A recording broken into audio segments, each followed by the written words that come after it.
I'm Lucy, and this week I'll be looking at Kate Marsden. In the late 19th century, she travelled to Siberia to help lepers, wrote about it, and became the subject of scandal on 3 separate continents. That's this week on Footnoting History.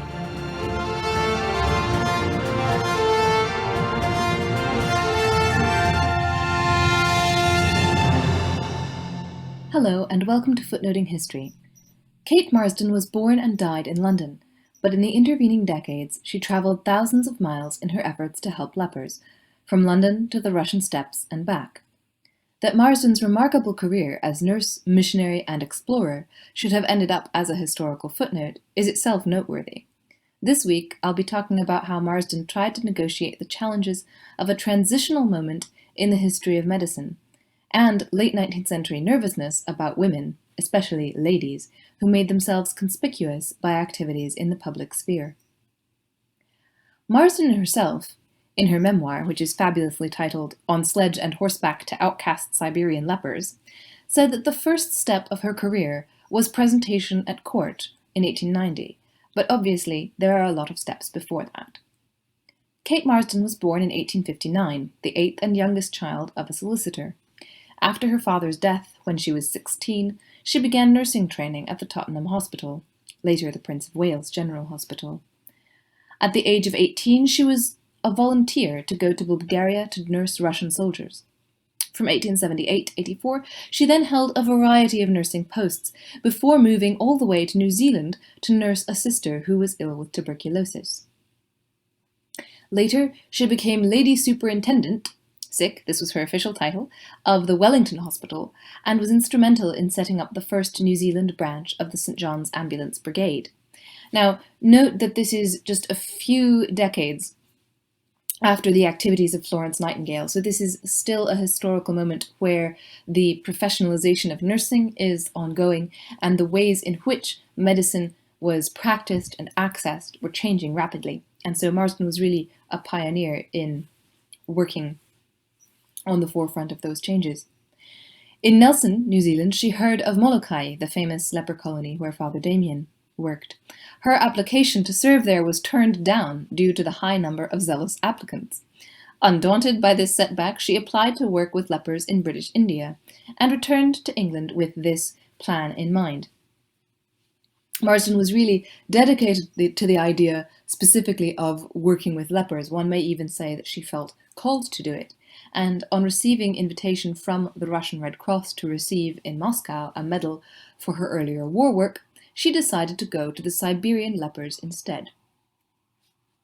Now, just a side note on the vocabulary of lepers and leprosy. Because of the pejorative meanings and associations that attach themselves to these terms over the course of centuries in the modern period, it is now standard use to refer to the skin condition in either its tuberculoid or lepratos forms as Hansen's disease. The medical name itself honors the Norwegian Gerhard Amauer Hansen, who identified Mycobacterium leprae as the cause of the disease in 1873, so just before Marsden was undertaking her work. This was at a time when microscope technology, too, was rapidly developing, but that will have to wait for another podcast.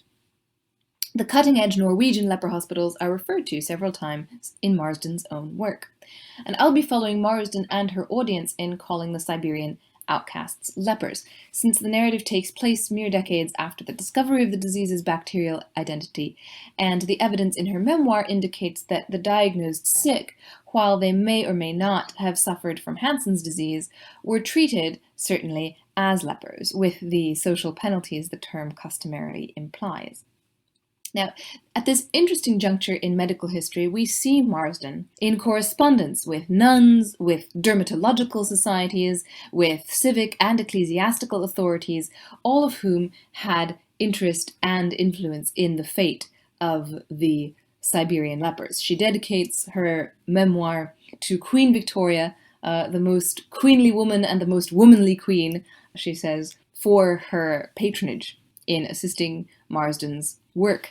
She is very concerned to authenticate herself Marsden goes to the trouble of also reprinting the letter received from the Russian Empress, enabling her to access the Russian interior and receive official help. She also reprints a telegram from the Empress, and as the preface's grand finale, a letter of blessing from Florence Nightingale. Marsden also deliberately calls attention to the fact that she was writing at a time when Anglo-Russian relations were strained, to say the least. Russia was Britain's greatest imperial rival, and the two powers had been at war in the Crimea, where Florence Nightingale served, and in the First and Second Anglo-Afghan Wars. The Second Anglo-Afghan War may be known to some of you as, of course, Dr. Watson's War. Marsden's experience of volunteering was in what she calls the Russo-Turkish War. There were many of these. In short, we can't go into that here either, but Marsden means the one in 1877 to 78. And she does not skate over the fact that in going to the Siberian lepers, she is venturing deep into the territory of an empire that is ostensibly at odds with her own, which makes it the more impressive that she is successful in obtaining the patronage of the English and Russian imperial authorities alike. In the preface to Marsden's memoirs, she is also interested in making explicit some of her goals. She is interested in promoting her lecture tour, which she plans on undertaking in England and in the Americas, like Dickens and other celebrated authors of the time. She wishes to do this in order to continue funding for the hospitals and medical centers which are needed in Siberia. And she also mentions, almost as an aside, that she does so promoting temperance principles. She insists that she did not take any alcohol on her journey, and that this was not a drawback, but rather essential to her physical survival in the cold climates of Siberia. Given the reputation of the local vodka, this is indeed a feat perhaps rendered even more impressive. She also gives an early instance of sponsorship in describing her Jaeger clothing, giving details of the outfit, as she says, to assist the lady tourist. This is one of many moments where Marsden appears to anticipate and perhaps slightly to mock an influx of fashionable attempts to duplicate her efforts by middle-class women. More on that later. For Marsden, these somewhat coyly described garments are long underwear. While we may associate Jaeger with upscale twin sets and Audrey Hepburn, the brand was founded in 1884, named after Gustav Jaeger, a zoologist who promoted the use of natural animal fibers in clothing. Bundled then in her Jaeger clothing and in so many layers of rugs and furs that she couldn't move and had to be bodily lifted into the sledge in which she began her journey, Marsden set out across Russia. She describes her work in ways that sometimes appear paradoxical, even as she dwells in exquisite detail on the physical hardships endured and the bureaucratic and physical obstacles encountered. She also describes the work she does as essentially women's work. She describes prison work, the provision of supplemental food and care, and moral teaching, which she offers in prisons as she travels towards the outpost which she seeks, as, quote, a mission that only the noblest, bravest, and purest in the land should do. Oh, dear Russian ladies, exclaims Marsden, here is work for you. It is indeed woman's work, unquote. And this is only one of many places in which Marsden seems concerned to assert the suitability of her, specifically undertaking this task as a middle-class woman from London. She says there is nothing unsuitable about her journey on sledge and horseback into what she calls the uncivilized regions of the world. She writes not only trying to speak against the prejudices of Victorian society, but also herself participating in many of them. She writes within a model of progress and obstacles to progress. The true Siberians, for instance, whom she encounters, remind her very much of the people she describes as British colonials. Their values are honesty, uprightness, and loyalty. Marsden further describes the residents of Siberia as being natives in a semi-barbarous state, since civilization, very much in quotation marks, had only arrived recently. In journeying into these strange and uncouth territories, Marsden saw herself as undertaking not only a Christian mission, which she very much emphasizes, that undertaking these hardships is something she does inspired by religious zeal and strengthened by it, but also seeking medical research. Even in her preface, she speaks of going to seek a secret herb in Siberia, which is rumored to cure leprosy.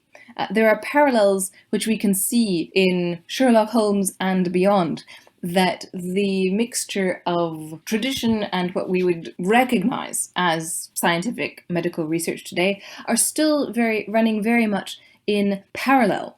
Moreover, at this juncture, medical research and medical progress, as it was hailed, were social dramas, keenly followed not just by the readers of The Lancet and similar publications, but by all of educated, literate, upper middle class society. Also, they were often, and as indeed are still, dependent on personal initiative and funding, despite the proliferation of fine teaching hospitals throughout Europe. So Marsden writes on a metaphorical as well as on a literal frontier. As she describes the process of travel in a sledge, across ice, across burning forests, through the most remarkable conditions, she offers advice curiously calculated to deflect criticism. She offers a mixture of describing the quaint frocks and tunics of those she encounters, and offers deliberate genre painting in words. She offers many sort of expected pictures of helpless, oppressed, and suitably grateful peasants, of corrupt petty officials, of the provision of edifying sermons and some basic medical care for the underserved inhabitants of the rural districts through which she goes, from her and her companions, which she sums up rather charmingly as tea and sugar and little gospels. Eventually, of course, she arrives with a swelling of the heart, she says, which she cannot adequately describe, at the remote settlement of the Siberian lepers.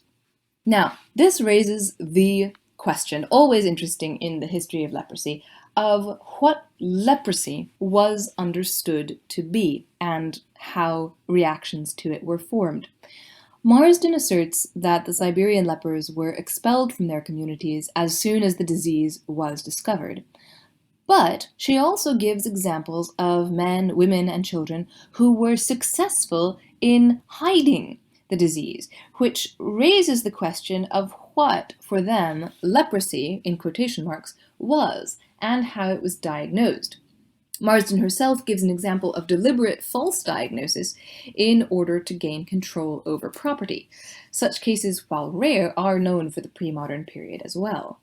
More unusually, Marsden reports leper being used in Siberia as a swear word, and the only other instance I know of this is in one law from the 7th century. She also reports the belief that the disease, unlike others which might be the result of bad luck or divine chastisement, was sent from the devil, and for that I know no precise parallel. Now, community provisions for the lepers of Siberia are glossed by Marsden as evidence of neglect. They could also, however, be interpreted as evidence of concern, of belief in the necessity of quarantine and isolation. She describes the huts in which they live as squalid and says, people only visit them briefly to bring them food at irregular intervals, sometimes daily, sometimes several times a week. And there is much that we simply cannot reconstruct about the attitudes or expectations of those who undertook such visits, or the lepers themselves. Although Marsden does give some examples, certainly, of those who found the experience psychologically traumatizing. While not wishing to minimize the conditions, because they were obviously improved by the agency of Marsden herself and of those whom she enlisted in support. Her own vocabulary raises the question of how different the condition of the lepers was from those of anyone else in the impoverished rural villages. She describes the leper huts as dreadful hovels, but she uses similar language for the places where she and her party passed the nights, over the thousands of miles that they spent getting there. Of course, she also says, "I beg the reader to understand that some of the worst details are too repulsive to write about, so there is much which we may not know, and it is certain that the ecclesiastical and civic leaders of Siberia expressed enthusiasm for Marsden's project, and, rather touchingly, she is commemorated in a plaque outside Vilnius, where she was instrumental in founding a leper hospital." Some of the most sensational details of her memoir, when she had returned from her preliminary journey, both to assess the number of the lepers and their condition, and to set the process of constructing facilities for them in motion, some of her most sensational details have been confirmed by scientific report, as when she recounts the experience of driving through a Siberian forest where the very soil was afire. The soil in that part of the world is very peaty, and so when it catches fire, the phenomenon does match Marsden's descriptions. Her travels themselves, undertaken over extraordinary distance and under extraordinary circumstances, were singled out for distinction by the Royal Geographical Society, although not without opposition from some of the fellows. Dorothy Middleton has noted that Marsden was added to the society as one of a group of, quote, well-qualified ladies, and that this motion was delayed by a year as a result of protest from a group of fellows who objected to well-qualified ladies being admitted to the society that included such intrepid explorers as Shackleton. The women of Marsden's 1892 cohort were the first to be admitted to the society. Curiously enough, it does not seem to be such learned and perhaps hidebound traditionalists whom Marsden addresses in her emphasis of the very real hardships borne. She rather seems to be concerned with convincing dilettantes that hers is serious work, as well as work worth doing. In attempting to do this, she was not entirely successful. As she herself notes, all kinds of rumours were set afloat, and she says that since the goals of her journey were thousands of miles away from all civilization, anyone might easily think that her account was, quote, perhaps only a traveller's tale, and somewhat exaggerated, unquote. Now, this raises the question, what happens when or if an author's self-presentation or self-construction in a narrative are refused by the audience of the text?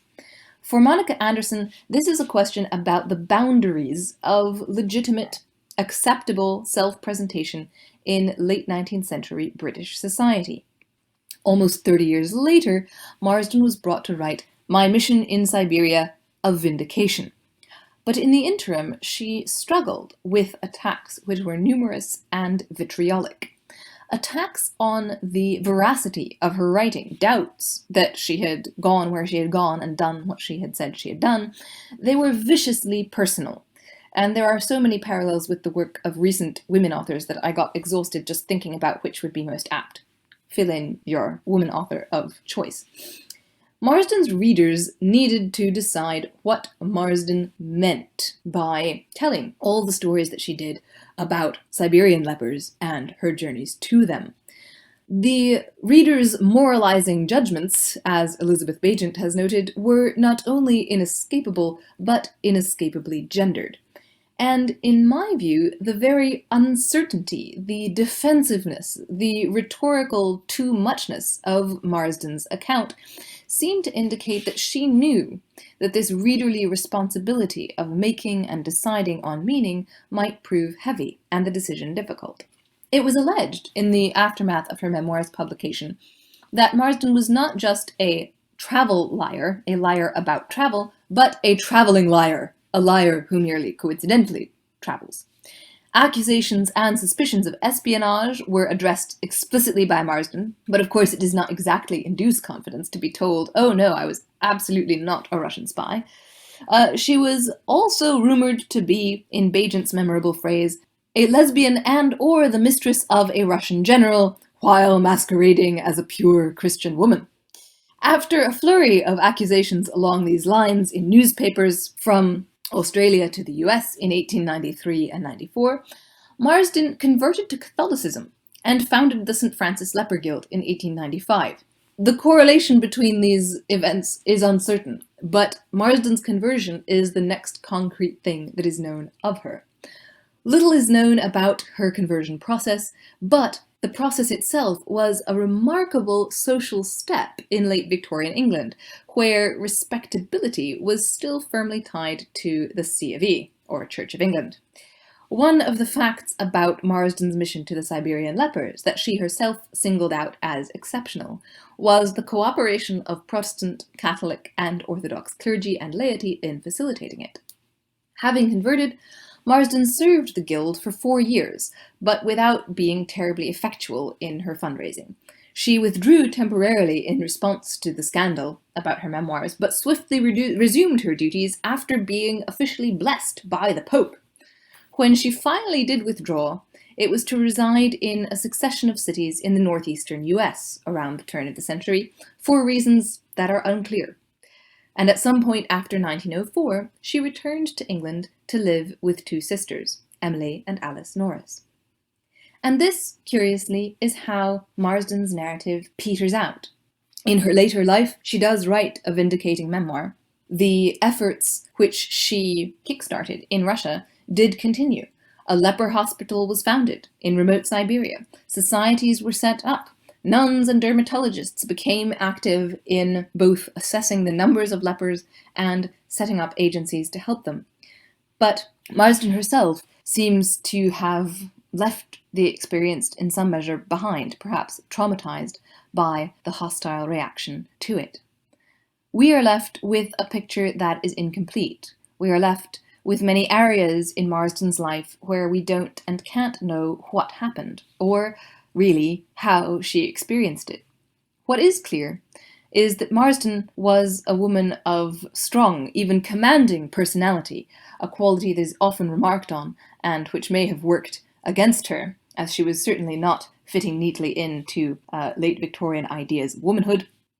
She was of remarkable stamina, but she may have struggled herself with the question of how to legitimize herself to a suspicious audience, and how to choose a rhetorical strategy to explain actions which she was inspired to do, which she felt called to do, but which did not fit neatly into Victorian social norms.